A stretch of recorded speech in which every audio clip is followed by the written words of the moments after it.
好。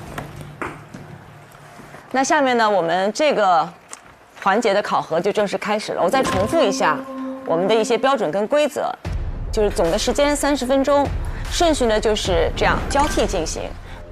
记住，我们是 vlog 新闻，我们的重点还是在新闻本身。你们如何在5分钟到10分钟做一个有深度的方案内容呢？那么我们想问，你们是除了选题以外没有别的亮点了吗？太可怕了！新闻是什么？内容为王，形式为大。每一个人每一次发言不要超过90秒钟。那你们刚才双方是不是已经定好了谁先开始？你们定好了吗？对方先来。好，那你们先开始。好的，旁征组先开始好吗？好。你们要准备好了，你们就随时开始 Q 一下冯明，他计时就好了。开始了。各位老师好，对方辩友好，我是团播组的李雨佳。我认为我们从3个方面来聊一聊我们本身的选题。首先从团播的选题本身方面，这个选题足够新，有流量，而且它会更新迭代出不同的形式，比如从之前的聊天到卖货，再到如今的选秀，所以它未来的发展是值得被讨论的。而第二方面，我想聊一聊我们新闻的产出意义和特殊性。我认为团播是情绪经济里面一个比较特殊的组成部分，是互动性、跟风性强且有用户粘性的经济趋势。它属于情绪经济里面有关于权力、掌控和支配的部分，所以压力性的情绪经济有许多平替，而团播直播的实时互动和选秀具有不可替代性。列论列得很好哎。最后我们想说一下我们的落地方面，我们的落地性是很强的。当我们在看一个新闻评述或者说一档新闻节目的时候，我们想在一个大的平台、主流媒体的平台想看到的是什么？我们可能想看到的是在权威平台对于一件问题的深度解析，因为我们可以看到接触不到的专家、接触不到的观点，在这个地方有思维的碰撞，而主持人在里面充当一个嘴替的角色，来帮观众问出一些问题，而非说我在形式上一味的进行创新，不回应或者说较少回应观众的一些情感关切。好的，这就是我的发言，谢谢。Bravo， 对方都开始鼓掌了。哎呦，世文说你给他鼓掌。来吧，玉哥，玉哥开火，玉哥。好的，我想跟大家其实聊一个我们一开始在构思整个策划案的一个问题，就是我们最关注的，也是我们很骄傲的一个问题，就是我们对于结构本身意识的这样的一个构建。我们策划案的目的是什么？是让大家让所有的审片的人，或者说让制片人，他可以在短时间内了解我们想要干什么，我们会做什么，我们会用什么成本、什么样的方式去完成。那么从我们的整体的这样的一个思路来看，主题、标题、片长、定位、对标、可行性、制作目的、意义、受众、亮点，它具体内容和人员分工，它其实是一个非常短时间内可以告诉大家我们可以在这个时候做什么。而在具体的节目主体内容里边呢，我们还运用到了非常明确的结构意识，不管是我们戏剧里边很常见的开端、发展、高潮和结尾，还是说我们用比如说经典的戏剧的理论，立主脑、剪头绪、密针线、脱窠臼，那我们通过这样非常紧密的结构呢，让我们整个的这样的一个片子不仅用非常严谨的方式呈现给大家，而且我们的结构是有对象意识的，我们是有问题意识的，我们是有主题意识的，而且它是一个可落地的内容。好，这是我的内容。对面愣了。刚才对方讲到你们的这个整体的框架，你们觉得特别好，但是其实刚才对方在讲述的过程当中，我留意到其中一个点，就是你们有提到你们的内容是希望可以在新媒体平台上播出，同时又可以在大屏端播出的。但是我觉得这2个不同的平台，它们其实中间是存在着一定小小的差异壁垒的。那在这个方面，你们是怎么去界定的呢？好问题，你们优先谁？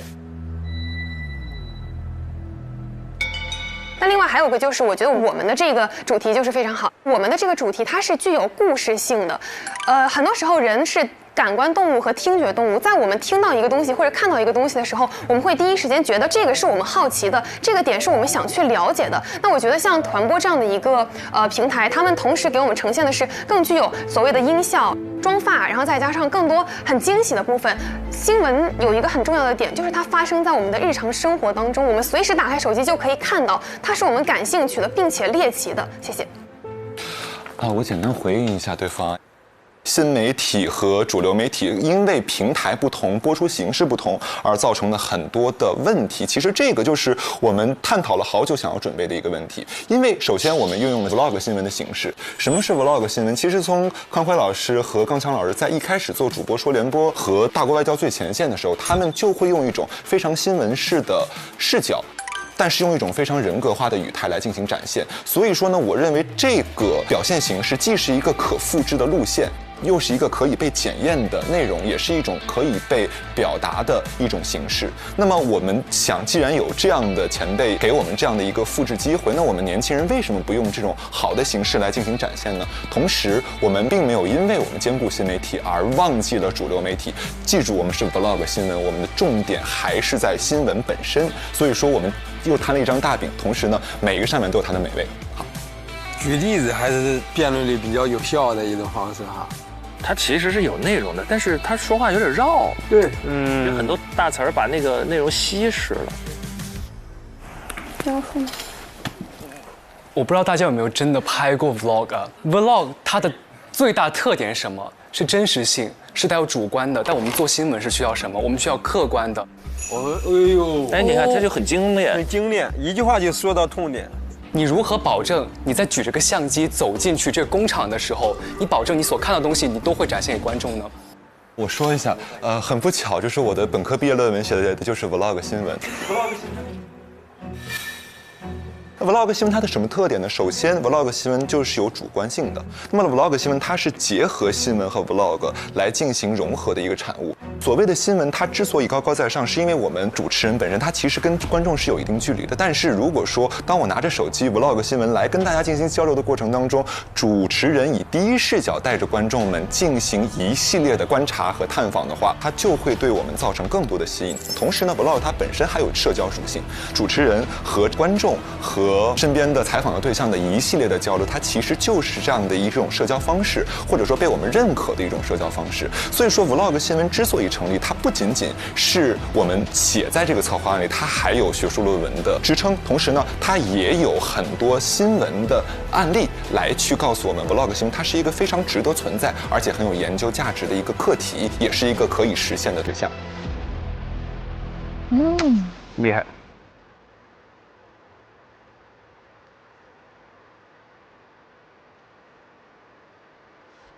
谁来反驳？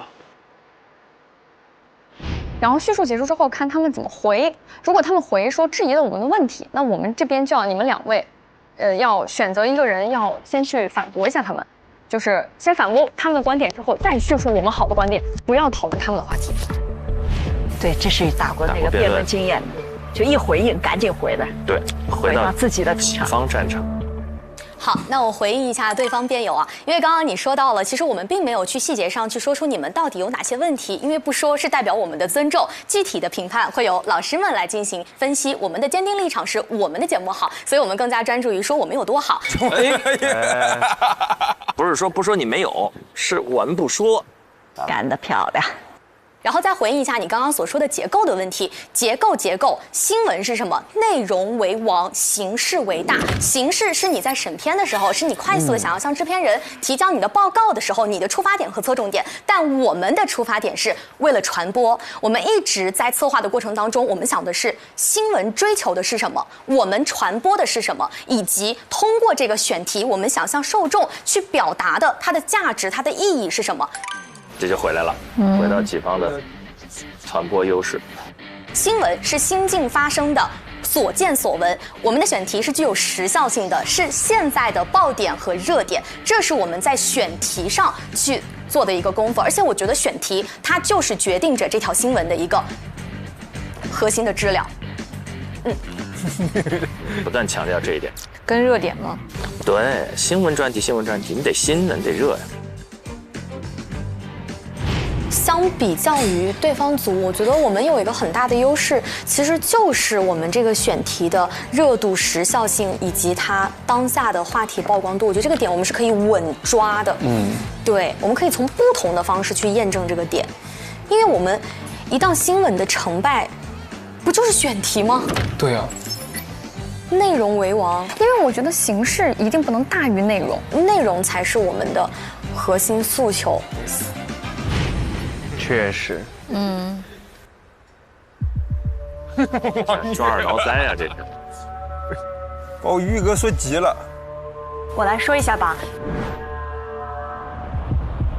就对方说的选题是不知道有没有说我们不新的意思，但是我们关注到就是现在央视网、新华社这些主流媒体在7月15号前后都发布了关于这个情绪玩具它是否存在问题这样的一个调查性报告。并且我们知道，像脱贫攻坚这一些议程性的新闻，它其实这个新闻的时间有5年多的时间，我们也不能说它不是一个新闻，这是第一个点。有做防守啊，对是的。另外再说到对方辩友所说到的，我注意到了猎奇这个词汇。我们相信我们的受众，我们相信受众是需要我们这样一种严谨的信息呈现，我们也相信我们的受众他们是有这个辨别能力，从中获取他们需要的信息的。那我们可能就是真诚一点，谦恭一点，把我们可以收集到的所有的专业的信息以专业的态度呈现下来，并且我认为我们的节奏纵控，既然这个戏剧是有戏的，新闻的节奏是有戏的，那它就是好看的。我们有信心把它做成一档循循善诱的、丰富多彩的，并且严谨扎实的节目。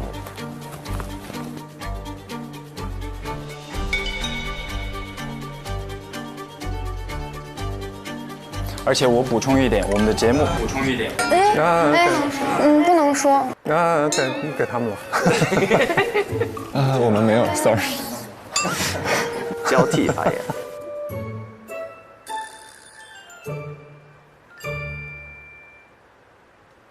其实我认为我们今天 focus 在的点是选题，然后刚刚你也提到了，你看过的一些主流媒体的平台，但其实我翻阅过了这几个主流媒体的客户端，然后我总结出这么的一些数据。在新浪微博上，最近的一条关于捏捏的新闻是7月22号，而关于团播的新闻是昨天的下午6点10分。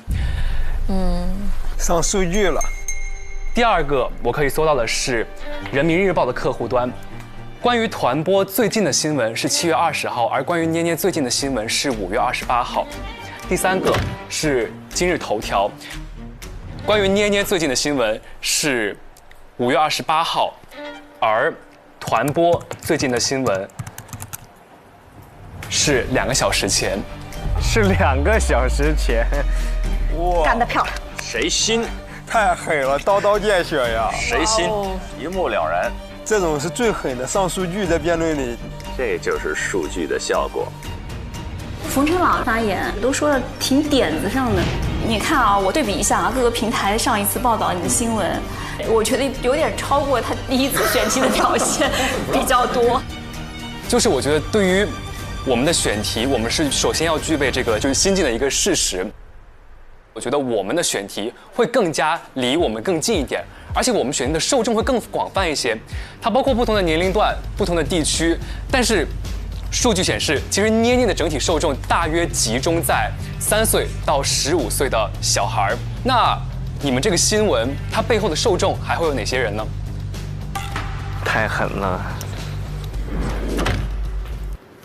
不好意思，我来回应一下对方辩友的那个刚刚说的问题。其实我发现对方的几位辩友一直在非常强烈的去强调选题这件事情。那么我们想问，你们是除了选题以外没有别的亮点了吗？进行攻击绵里藏针呢。其实呢，刚刚我们的这位同学一直提到了说选题，我想重新强调一下，我们这次的一个 Pre 的形式，其实重点是强调在一个新闻栏目的策划会，而不是仅仅是选题会。当然呢，针对选题，我们也会给出有力的一个回应。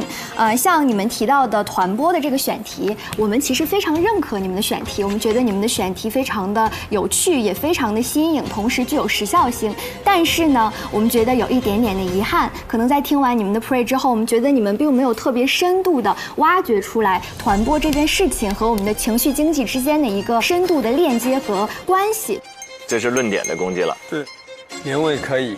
同时呢，也没有给到我们的屏幕前的观众朋友更多的一些启发和建议。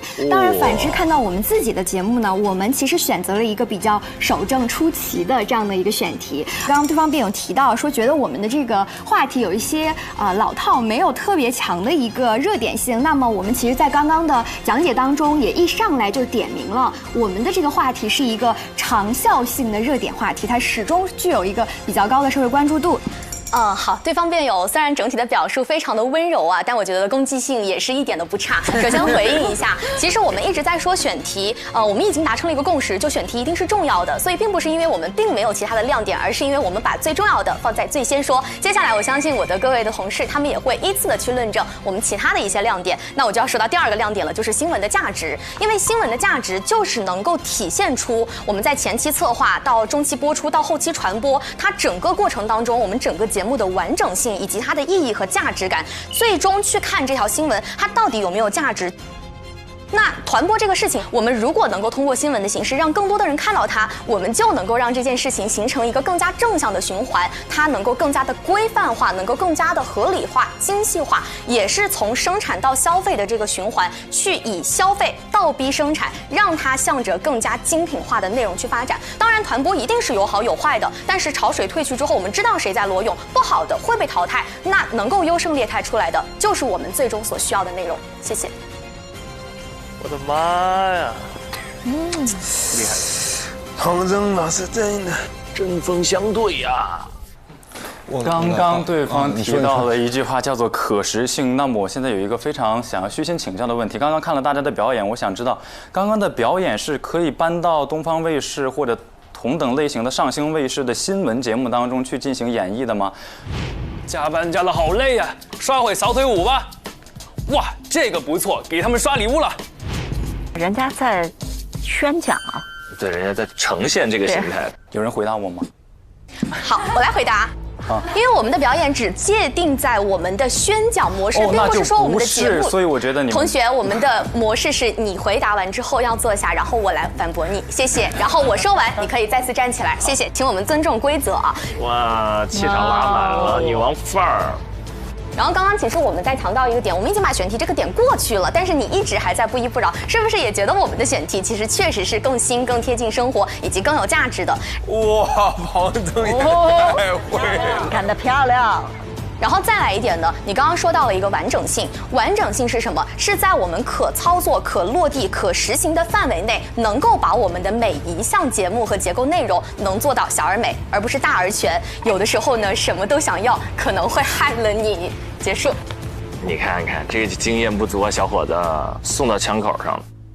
我来回应一下。我们其实先回应第一个问题。刚才对方说到了新闻价值，我们来说新闻价值是什么？实心性、重要性、接近性、显著性、趣味性、真实性。其实我们在真正的每一个讲述的板块，我们都讲到了我们的新媒体的方式，我们可以趣味、真实、接近。那我们本身的讨论呢，它是一个长效论，它具有实心性。那同时呢，本身这样的一个话题，它的经济啊、文化问题啊，它其实很具有重要性和显著性。所以说，我认为我们的整个的新闻调查的这样的一个片子，它背后它其实具有非常浓厚的新闻价值。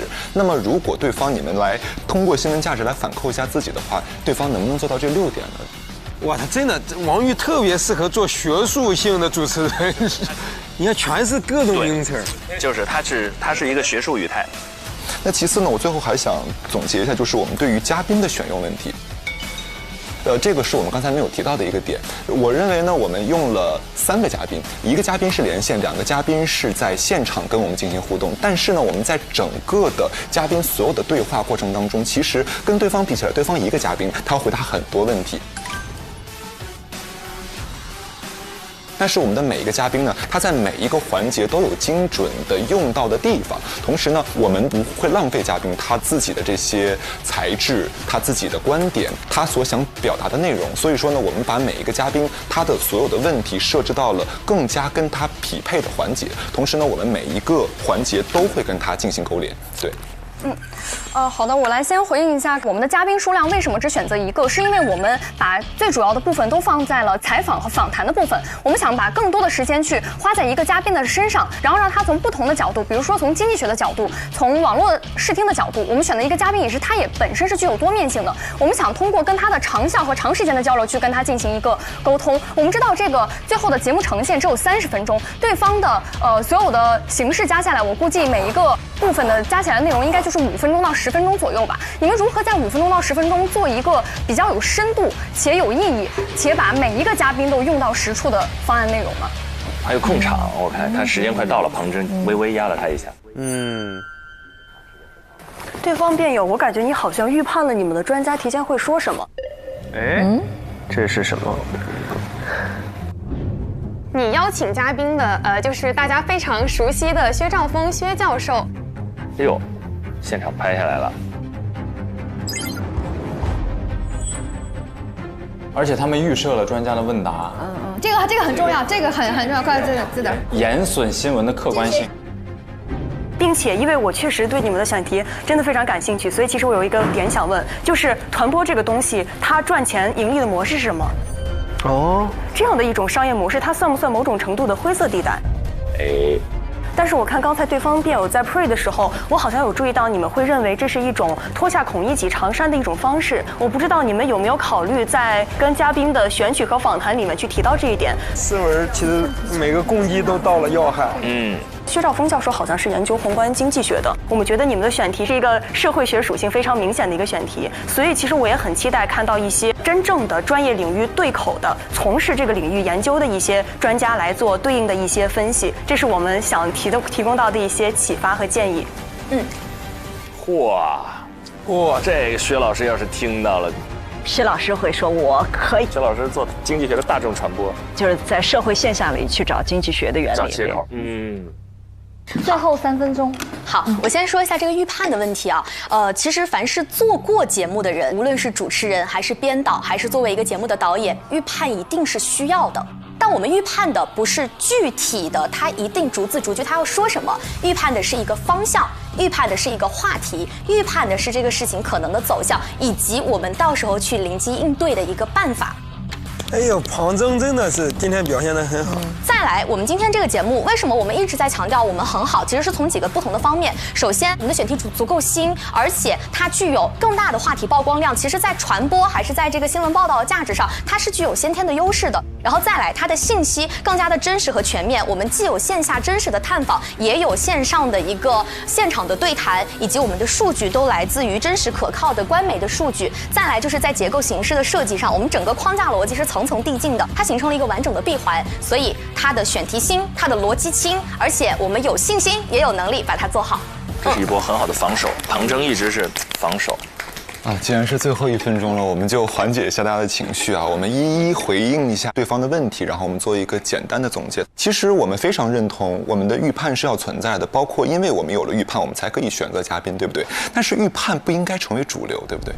什么意思？我们在对方的所有的问题当中，我们会觉得，如果这个教授他不是薛兆丰，他是任何一个人也可以，他可以是吴晓波，他可以是施展，他可以是项彪等等等等。但是这样的预判，我认为他应该我们带着预判的想法去找我们对应的人，然后呢，让每一个人的采访来去反哺到我们的新闻当中，所以他才可以碰撞出更有意义的内容。我们来回到策划案本身，其实这个策划案本身，我们想要说什么，是我们能去有一个提案的能力。那这样的提案能力，它会展现出我们真正有去把这个片子做出来的能力。那么它的展现的标准就是说，我可以清晰地呈现出我想要表达的内容、主题、结构，我的所有的考虑。所以说，我觉得我们的结构的完整性以及我们对于主题本身的坚持，让我们做到了这一点。还有我们的配合，还有我们的配合。好，谢谢大家。很精彩，很精彩。可以。我先说一下，大家的辩论非常精彩啊！像我这样一个日常非常淡定、心跳很慢的一个人，此刻心跳比刚才明显加速了很多。我非常兴奋，兴奋的原因是我看到你们每一个人的优秀和未来的可能性，而且我能够明确地感受到你们每个人都有着非常丰富的阅读量，是未来你们做所有节目的一个基础，一个宝库。我觉得确实，我们4个人非常统一的观点是，觉得你们这2组完成的都相当好，真的，其实是超出我的预期的。我不知道你们怎么看？完全真的啊，真的实话实说，超出，比第1期的任务完成度还是高。对，完成度要高很多。这么短的时间，当然不是说没有缺点啊。薛兆丰是一个好嘉宾，但让他打全场，对他要求真的很高啊。又要讲年轻人的心理状态，又要讲经济，然后又要讲未来的趋势，他一个人讲不了那么多，能完全代表你们这整个的报道的观点吗？你们这里面有一个部分叫传播江湖的争议与破局，那既然是争议，就说明观点应该是来自不同角度、不同方面，对吗？对，是的。那你选择一个专家来阐释不同角度的观点吗？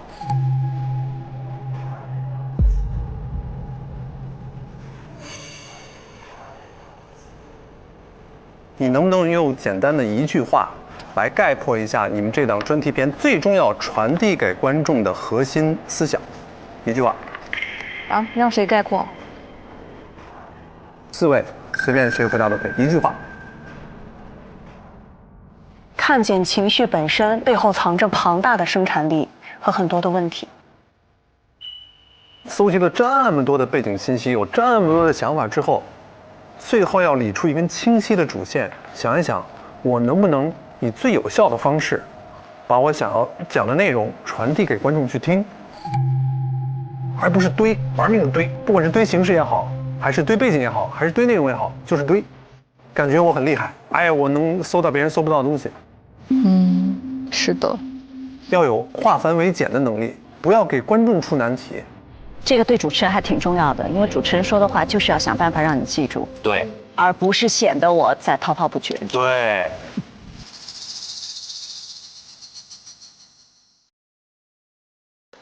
哎呀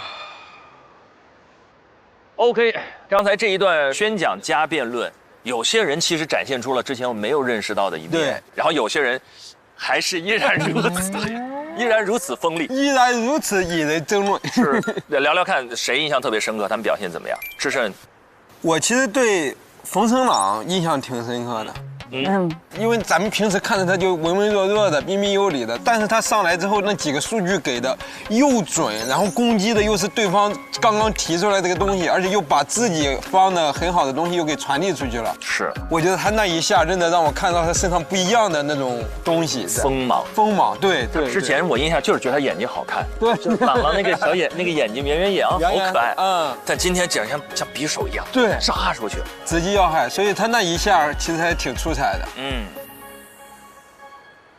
我对庞真的印象特别深刻，特别是侯子泰问出一个那个说你们这个能在上星卫视播出之后，庞真起来反驳，说我们这个只是一个宣讲的一个模式。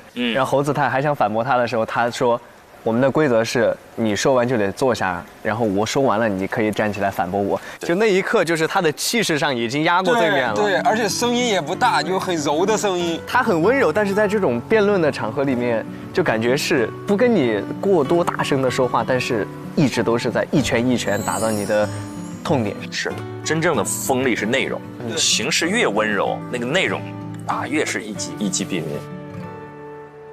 子琪听完之后对谁的印象深刻？一开始我以为捏捏乐这一组会给我们带来一些不一样的演讲，但发现好像团播这一队从开始选题到演讲到最后的辩论，一直好像是压着对面在走，有这个感觉啊？全林老师是不是有这个感觉？碾压剧。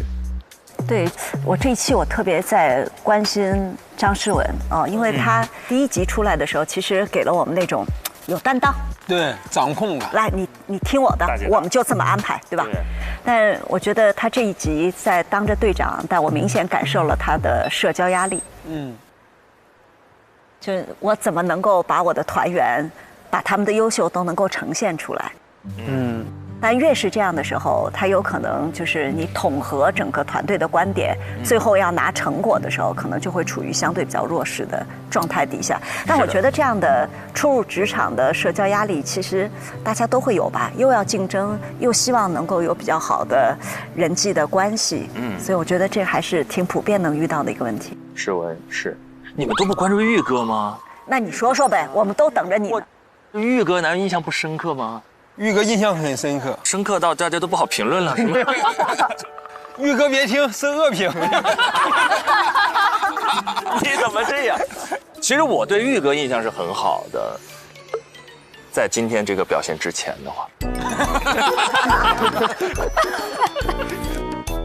其实玉哥之前给人感觉非常稳，而且他的内容的深度上是有明显优势的。但是今天确实，我确实感受到了一个他的小小的短板，就是他有的时候形式大过内容。对，他说话云遮雾绕。对，然后3大段了之后，你听上去觉得句都是对的，但是拎不出来，他那核心在哪？而且他在整个的团队的沟通的这方面，我觉得他是有他的执念的。啊，对，有他的执念。子泰说的特别对，就是看着委委屈屈的，但大家都得听我的。我感觉子泰那句话还挺准的。我理解智胜他表达那个核心，其实在这个论点上，其实我也是支持玉哥的，但是他的表达方式，对，他的说服力不够。他不是用事理说服，他是用负面情绪施压的方式。他好像有一种行为习惯，我觉得他既没有故意这样，但他生活中可能是这样的性格。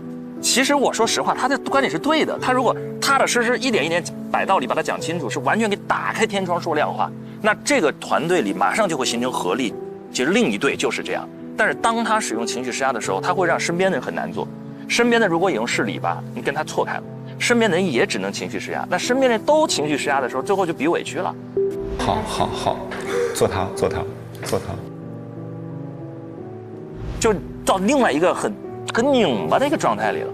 这边其实子泰和诗文已经敏锐地嗅到这一点，他们用他们的一种开朗和幽默停住了继续往下滑的那个趋势。但如果真的大家滑到情绪漩涡里，他们才需要解压玩具。他要练说服力的。对，那这一点他可以多看看我们刚才关于逆风局的讨论，看看能不能在这10几天1个月的过程当中也打好你的逆风局啊，玉哥加油，我看好你啊，我是真的看好你啊，好好加油，